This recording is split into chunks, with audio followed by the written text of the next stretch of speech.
Hello everyone. हाँ भाई, start करते हैं क्वेश्चन नंबर 101। ठीक है, सबून वाला।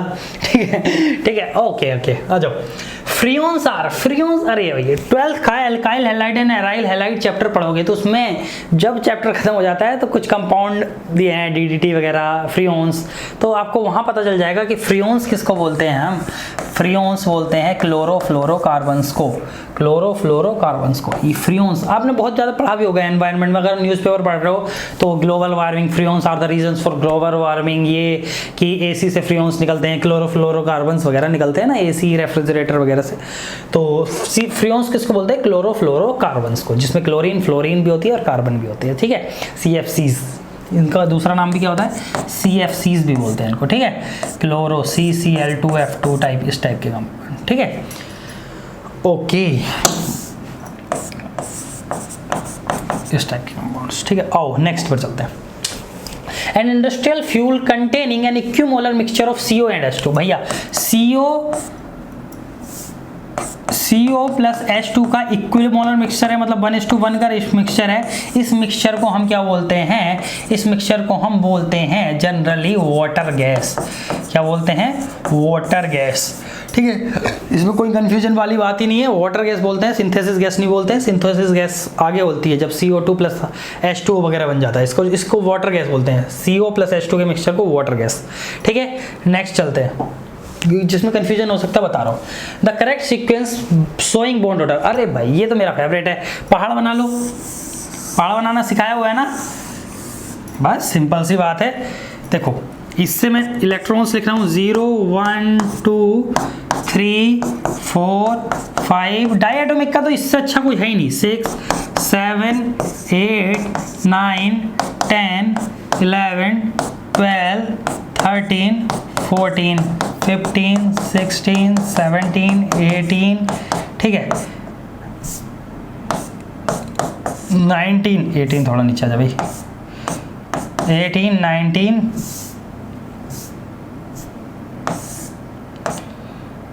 18 19 20 नीचे। अब बॉन्ड ऑर्डर लिख देता हूँ उनके सबके आगे, आपको पता ही है। इसका 0 0.5 ऊपर बढ़ेंगे तो 5 का 1.0 0.5 0.0 0.5 1.0 0.5 मतलब हाफ, ये इसका 0.0 मतलब 0 है, ये 0.0 मतलब 0 है। ठीक है, 0 बड़ा सा 0। ठीक है, इसका फिर से 0.5 1.0 1.5 2.0 2.5 दोनों साइड का यही है 3.0। ठीक है, इसका यही है, इसका यही है, इसका यही है, इसका यही है, इसका यही है और इसका 0 है। देखो, डायटोमिक में ये होता है जनरली। वैसे बॉन्ड ऑर्डर का फॉर्मूला क्या होता है कि half of number of electron in bonding minus number of electron in anti bonding orbitals, ये एक फॉर्मूला भी होता है। ठीक है, और देखो 16 इलेक्ट्रॉन्स के लिए हम कैसे बनाते हैं बॉन्डिंग? इनका मोलिकुलर ऑर्बिटल डायग्राम बना लो, O इस साइड, O इस साइड। ठीक है, सिग्मा 1s 1s 1s। ठीक है,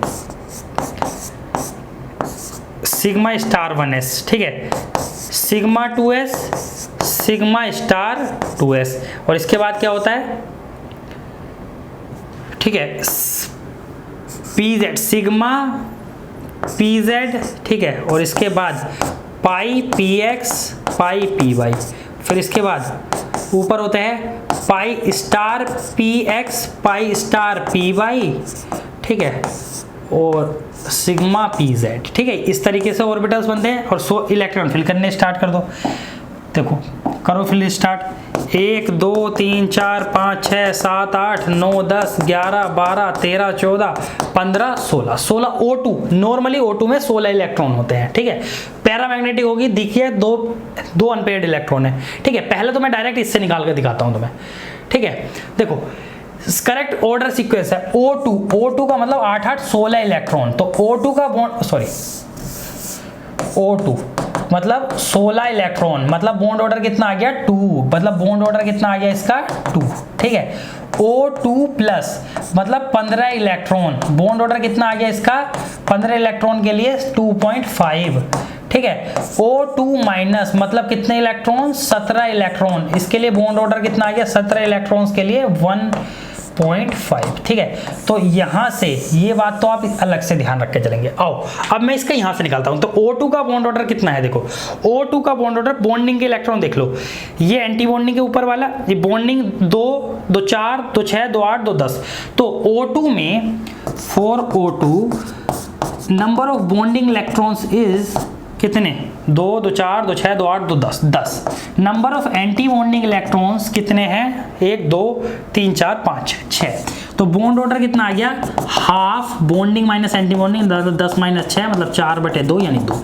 देखो यहाँ से भी 2 आया, इतना लंबा प्रोसेस है, पहाड़ बनाया होता 2 आ गया, ठीक है। O2 plus, for O2 plus, ठीक है, देखो फॉर O2 प्लस की बात करूं तो इसमें से एक इलेक्ट्रॉन निकाल दो। तो O2 प्लस के लिए एक इलेक्ट्रॉन यहां से कम कर देंगे। तो बॉन्डिंग में कितने इलेक्ट्रॉन है, अब भी बॉन्ड ऑर्डर हाफ, बॉन्डिंग में तो अब भी 10 है, एंटी बॉन्डिंग से गया इलेक्ट्रॉन, एंटी बॉन्डिंग से एक चला गया 5, तो कितना आ गया 2.5, ठीक है। अगर बात करूं मैं O2 माइनस की, तो O2 माइनस में एक इलेक्ट्रॉन एक्स्ट्रा कर देंगे, एक इलेक्ट्रॉन एक्स्ट्रा कर देंगे तो एंटी बॉन्डिंग में एक बढ़ जाएगा। तो O2 माइनस के लिए यहां ऊपर देख लो, O2 माइनस के लिए bond order is equals to half of, bonding में 10, एंटी बॉन्डिंग में कितने 7, तो दैट इज 3/2 यानी इसका मतलब 1.5। तो देख लो O2 माइनस का 1.5, O2 प्लस का 2.5 और O2 का 2। तो सबसे ज्यादा O2 प्लस का, उससे कम O2 का, O2 माइनस का। डी ऑप्शन करेक्ट आंसर है। डायरेक्ट पहाड़ से भी देख लेंगे, डायटोमिक के लिए बहुत अच्छा है 20 इलेक्ट्रॉन तक के लिए, ठीक है, except CO plus. CO plus exception है इस पहाड़ वाली ट्रिक का, बाकी सब में लगा सकते हैं, ठीक है, डायटोमिक में। तो इसी से करा करें, जल्दी हो जाता है। बाकी अगला चलते हैं। Electron deficient bonding is observed. देखो इलेक्ट्रॉन डेफिशिएंट बॉन्डिंग जनरली जिसमें ऑक्टेट कंप्लीट ना हो रहा हो वो इलेक्ट्रॉन डेफिशिएंट है, मतलब जो जनरली ब्रिज्ड बॉन्डिंग करे, डाइमेरिक फॉर्म करे। तो lithium hydride LiH, lithium hydride में तो कोई मुझे लगता नहीं है इसमें कोई भी क्या कहते हैं इलेक्ट्रॉन डेफिशिएंट बॉन्डिंग है, ये प्योर, क्योंकि जनरली हाइड्राइड है, वो लिथियम हाइड्राइड है, लिथियम पॉजिटिव, H माइनस है, आयनिक, इसमें तो थोड़े से आयनिक कैरेक्टर भी ज़्यादा होते हैं, ठीक है। और लिथियम वैसे ही ये 2 इलेक्ट्रॉन से हाइड्रोजन हीलियम, लिथियम के पास अपना एक वैलेंस इलेक्ट्रॉन है, उसी से एक इसका, तो इसका तो 2 इलेक्ट्रॉन वाला, क्योंकि लिथियम में 2 इलेक्ट्रॉन से ही कंप्लीट हो जाता है इसका ऑक्टेट, तो ये कंप्लीट, इससे कंफ्यूज नहीं होना, ठीक है, ये 2 से ही फुलफिल कर लेता है। दूसरा बात करें हाइड्राइड्स ऑफ ग्रुप 17। भैया ग्रुप 17 की हाइड्राइड मतलब क्या है, HCl, HBr प्योरली आयनिक है, HF ये तो कंप्लीट है, क्योंकि H देख लो और Cl, इस पे 3 लोन पेयर, तो ऑक्टेट तो इसका वैसे ही कंप्लीट 7 ये हो गया। एक ये 8 इलेक्ट्रॉन इसके पास 2 इलेक्ट्रॉन से, हाइड्रोजन हीलियम लिथियम 2 इलेक्ट्रॉन से कंप्लीट कर लेते हैं, ठीक है। आपको पता ही है क्योंकि हीलियम की कॉन्फ़िगरेशन अटेन करते हैं ना।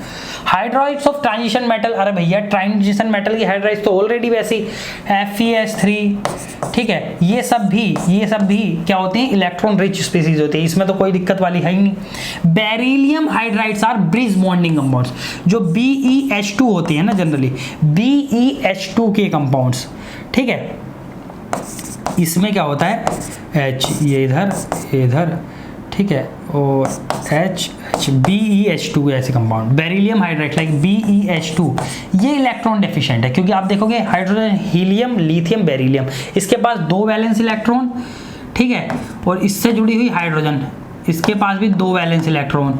तो अगर देखूं तो इसके पास ओवरऑल इलेक्ट्रॉन कितने बने, बेरिलियम के पास 4 इलेक्ट्रॉन बने, तो ये 4 इलेक्ट्रॉन के साथ इलेक्ट्रॉन डेफिशिएंट स्पीसीज होगी, तभी तो ये ब्रिज बॉन्डिंग करती है, इलेक्ट्रॉन डेफिशिएंट स्पीसीज हो गई। आगे बात समझ में। तो बेरिलियम हाइड्राइड्स जनरली इसमें डाइमेरिक फॉर्म में होते हैं, इसलिए किस फॉर्म में होते हैं, डाइमर फॉर्म में होते हैं, डाइमर फॉर्म में जनरली। डाइमर क्या, ब्रिज फॉर्म, इसमें ब्रिज बॉन्डिंग होती है जनरली, ऐसे देख लो ब्रिज बॉन्डिंग होती है, ये मेन ग्रुप में आपने पढ़ा भी होगा, ठीक है। आगे बात समझ में, इसको और अच्छे से लिख दूं, ओके, बेरिलियम, ये बेरिलियम, ठीक है। तो इलेक्ट्रॉन डेफिशिएंट कंपाउंड का किस में बॉन्डिंग है, बेरिलियम हाइड्राइड में इलेक्ट्रॉन डेफिशिएंट बॉन्डिंग है, ठीक है, क्योंकि इसमें ब्रिज बॉन्डिंग को electron deficient bonding. In A high spin octahedral complex of Mn3+ complex the number of electronic transaction expected है। देखो Mn3+ का हाई स्पिन कॉम्प्लेक्स है, हाई स्पिन कॉम्प्लेक्स है, तो आप देखो Mn3+ का मतलब क्या है, 4s0 3d4, ठीक है, हाई स्पिन कॉम्प्लेक्स है, तो 4s0 3d4, ऑक्टाहेड्रल कॉम्प्लेक्स है तो T2G बनेगा, इधर EG बनेगा, 1 2 3 4। ठीक है, देखो अब ये D4 हाई स्पिन है, वैसे तो JTD एक्टिव है पर यहाँ जनरली JTD नहीं है सिलेबस में, BSc के सिलेबस में, तो यहाँ डायरेक्ट ट्रांजिशन है और यहाँ एक ही ट्रांजिशन पॉसिबल है। कितनी ट्रांजिशन पोजीशन है कि एक, तीनों ऊपर जाएं एक ही पोजीशन ऑक्यूपाई करेंगे भाई, ऐसे नहीं कि बार बार बनना, क्योंकि ट्रांजिशन तभी भी पॉसिबल होती है जब वो स्पिन भी अलाउड हो। स्पिन अलाउड ट्रांजिशन मतलब चेंज इन स्पिन क्या हो, 0 आना चाहिए, तभी ट्रांजिशन अलाउड होगी। तो जनरली यहाँ जो नंबर ऑफ ट्रांजिशन अलाउड हैं, नंबर ऑफ ट्रांजिशन अलाउड हैं दैट इज इक्वल टू 1।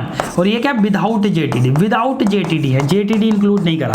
अगर हम JTD इंक्लूड करेंगे तो ये एनर्जी लेवल बढ़ जाएंगे और नंबर ऑफ ट्रांजिशन कितनी आ जाएंगी, नंबर ऑफ ट्रांजिशन कितनी आ जाएंगी, 3 आ जाएंगी। ये क्योंकि ये D4 हाई स्पिन है और D4 high spin one hole Orgel diagram बनाएगा, वन होल ऑर्गल डायग्राम बनाएगा और उसको JTD में स्प्लिट कर देंगे। आपको पता ही है JTD में कैसे टूटता है। ठीक है, इसकी पहले स्टेट निकालेंगे कि ग्राउंड स्टेट क्या है, फिर उसको JTD में तोड़ देंगे। ठीक है, उसमें नहीं जाना, यहाँ हमें डायरेक्ट यहीं तक देखना है कि नंबर ऑफ ट्रांजिशन बना है, क्योंकि हमारे में ऑर्गल ज़्यादा पार्ट है नहीं, तो इसका 1 आंसर लेंगे हाई स्पिन, और 1 ही आंसर था इसका, जो भी आंसर ऑफिशियल में ना 1 ही काउंट किया था उन्होंने। अकॉर्डिंग टू वर्नर थ्योरी, ये क्वेश्चन DU में भी आया था 2020 में और BHU में भी आया कि वर्नर थ्योरी में primary valency of central metal ion क्या इंडिकेट करती है। तो देखो कोई भी मेटल आयन है, ठीक है, मान लो उसमें H2O है, होल 6 है, बाहर 2+ है, तो मेटल पे 2+ चार्ज मान लिया, तो जो इसमें मैंने बताया था प्राइमरी वैलेंसी होती है, ठीक है, वो चार्ज ऑफ मेटल को इंडिकेट करती है, चार्ज ऑफ मेटल को, या बोलूं मेटल की ऑक्सीडेशन स्टेट को, मेटल की ऑक्सीडेशन स्टेट को बताती है। ठीक है, वहीं सेकेंडरी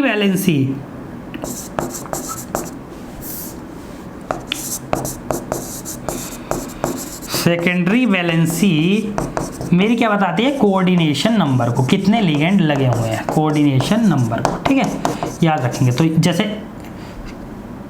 जैसे इस वाले कॉम्प्लेक्स को मैंने एग्जांपल लिया, तो इसमें इसका चार्ज 2+ है, तो प्राइमरी वैलेंसी इसकी कितनी है, 2, प्राइमरी वैलेंसी कितनी है इसकी, 2, ठीक है, और इसकी सेकेंडरी वैलेंसी कितनी है, जो इसका कोऑर्डिनेशन नंबर है जनरली कितना है, 6, तो दैट इज 6। ठीक है, तो primary valency the charge of the metal ion को बताती है, क्योंकि जनरली उसकी ऑक्सीडेशन स्टेट को बताती है, चार्ज को बताती है। चलो आगे चलते हैं। An aqueous solution of COCl3, ये बहुत रिपीटेड क्वेश्चन है। COCl3.XNH3 ने रिएक्ट किया 2 मोल्स ऑफ AgNO3 कंज्यूम कर लिए उसने, और वो प्रेसिपिटेट हो गया क्लोराइड आयन में, मतलब 2 मोल्स ऑफ AgCl बने। फिर तो मुझे बताना है x की वैल्यू, x मतलब कितने NH3 अंदर रहेंगे। देखो 2 AgNO3 रिएक्ट के मतलब 2 Cl चाहिए। अब देखो कोऑर्डिनेशन स्फीयर, ये जो स्फीयर होता है ये तो नॉन आयनाइजेबल होता है, मैंने पहले भी बताया, सेकेंडरी वैलेंसी नॉन आयनाइजेबल होती है। ठीक है, जो भी अंदर लिगेंड है वो नॉन आयनाइजेबल है, तो मतलब 2 Cl तो बाहर होने चाहिए। 2 Cl बाहर है तो मतलब 1 Cl अंदर है, 1 Cl अंदर है तो मतलब ऑक्टाहेड्रल कॉम्प्लेक्स है, तो 5 ही बनाने, 5 NH3 अंदर होने चाहिए इनटू Cl2। जब ये रिएक्ट करा होगा 2 AgNO3 से, तब इसने बनाया होगा क्या, CO इंटू Cl NH3 का होल 5। ठीक है, यहाँ भी +3 ऑक्सीडेशन स्टेट में है, और यहाँ 2+, ठीक है, +2 AgCl, इस तरीके से इसने कंपाउंड बनाया हुआ। ठीक है, तो आप समझ सकते हैं ये मेटल है, Cl लिगेंड है, Cl विल,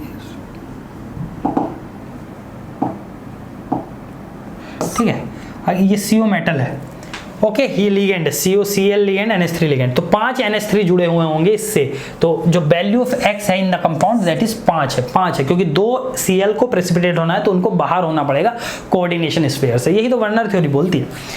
नेक्स्ट चलते हैं। Which of the following species is expected to have bond smallest bond? Bond angle देखने, सिंपल से बॉन्ड एंगल कंपैरिजन का क्वेश्चन है। CH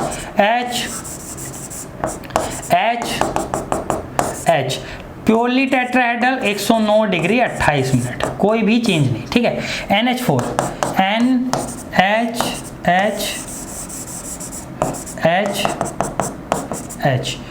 positive. प्योरली टेट्राहेड्रल कोई दिक्कत नहीं, 109 डिग्री 28 मिनट पूरा का पूरा, ठीक है। NH3 NH ठीक है, लोन पेयर, ठीक है। Lone pair bond pair repulsion, compound तो टेट्राहेड्रल। ज्योमेट्री की बात करूं तो वो टेट्राहेड्रल, शेप इसकी पिरामिडल, ठीक, शेप इसकी पिरामिडल, और पिछले वालों में ज्योमेट्री और शेप दोनों टेट्राहेड्रल है, ठीक है। एंगल की बात करूं तो लगभग 160 डिग्री के आसपास, 160 डिग्री के आसपास, क्योंकि इसमें loan pair bond pair repulsion है। लोन पेयर, ये लोन पेयर इनको अंदर धकेल रहा होगा तो ये HH थोड़े पास आ रहे होंगे। Loan pair bond pair repulsion है, ठीक है। नेक्स्ट की बात करता हूँ NH2 माइनस। NH2 माइनस का मतलब क्या है, एक H है एक H है, उससे लगे हुए दो लोन पेयर हैं, क्योंकि माइनस तो तभी आया होगा कि एक इलेक्ट्रॉन एक्स्ट्रा, दो ये रे नाइट्रोजन के, दो ये रे एक लोन पेयर में 4 हो गए, एक था, एक एक्स्ट्रा मतलब माइनस आ गया उस पर। एक माइनस का मतलब क्या है कि एक्स्ट्रा इलेक्ट्रॉन है, एक माइनस का मतलब एक्स्ट्रा इलेक्ट्रॉन, ठीक है। तो ये भी टेट्राहेड्रल, अगर बात करूँ तो इसकी टेट्राहेड्रल ज्योमेट्री, तो शेप की बात करूं तो बेंट है, शेप की बात करूं तो वो क्या है, बेंट है। और देखो इसमें क्या है, लोन पेयर रिपल्सन हो रहा है, और आपको पता है lone pair repulsion more repulsion होता है, लोन पेयर रिपल्सन हो रहा है then role pair ball pair repulsion से। तो ये HH को, इसको बाहर लिख दूं माइनस को अंदर, माइनस चार्ज है, ठीक है। तो ये इसको अंदर धकेल रहा होगा तो ये HH बॉन्ड एंगल कम हो गए होंगे, तो ये एंगल लगभग 104 डिग्री के आसपास हो गया होगा। तो सबसे कम एंगल तो यही है NH2 माइनस में, तो smallest bond angle NH2 minus में होगा, क्योंकि इसमें लोन पेयर रिपल्सन है। लोन पेयर रिपल्सन ज्यादा होता है lone pair bond pair repulsion से, और loan pair bond pair repulsion ज्यादा होता है बॉन्ड पेयर रिपल्सन से, ठीक है। तो यहाँ लिख सकते हैं lone pair repulsion is greater than lone pair bond pair, और is greater than bond pair bond pair में तो क्या ही रिपल्सन, मतलब अगर पास हो जाते तभी है, ठीक है। नेक्स्ट बॉर्न लैंडेज इक्वेशन, भाई सॉलिड की बात है, सॉलिड में लैटिस एनर्जी निकालने की काम आती है। देखो दो मेथड सिखाए थे मैंने, सॉलिड मैंने ही पढ़ाया, पूरा का पूरा यूट्यूब पे पढ़ा हुआ है। लैटिस एनर्जी निकालने के दो मेथड थे, मैंने बताया था। एक तो हमारे पास थियोरेटिकल मेथड होता है, ठीक है, और दूसरा हमारे पास होता है एक्सपेरिमेंटल मेथड, जिसको हम निकाल के देख सकते हैं, ठीक है। तो जो जनरली थियोरेटिकल मेथड होता है उसको बताया था मैंने बॉर्न लैंडे इक्वेशन से, ठीक है। इसमें यू की इक्वेशन होती है जिसमें मेडुलेन कांस्टेंट वगैरह, बोर्न कांस्टेंट, बोर्न एक्सपोनेंट की बात करते हैं। ये फॉर्मूला होता है, डायरेक्ट इसका फॉर्मूला होता है, ठीक है। और एक्सपेरिमेंटल को बताया था मैंने बोर्न हावर साइकिल से, ठीक है। इसमें बोर्न हावर साइकिल लिखते हैं पूरी की पूरी, और इसमें कई सारी टाइप की एनर्जीज होती हैं, उनके ऐड सब्ट्रैक्ट करके लैटिस एनर्जी निकालते हैं, ठीक है। तो हमारी बोर्न लैंडे इक्वेशन क्या होती है, for experimental determination of lattice energy, for estimate theoretical determination of lattice energy. Experimental determination Born Haber cycle से आएगा, ठीक है। थ्योरेटिकल डिटर्मिनेशन के लिए बोर्न लैंडे इक्वेशन यूज होती है। Next, Which of the following is correct? Correct है। Bleaching action of chlorine is based on oxidation, while that the SO2 is based on reduction. Repeat question है, बहुत बार पूछा जा चुका है, तो आप इसको याद रखेंगे क्या, कि जो मेरा क्लोरीन का ब्लीचिंग एक्शन है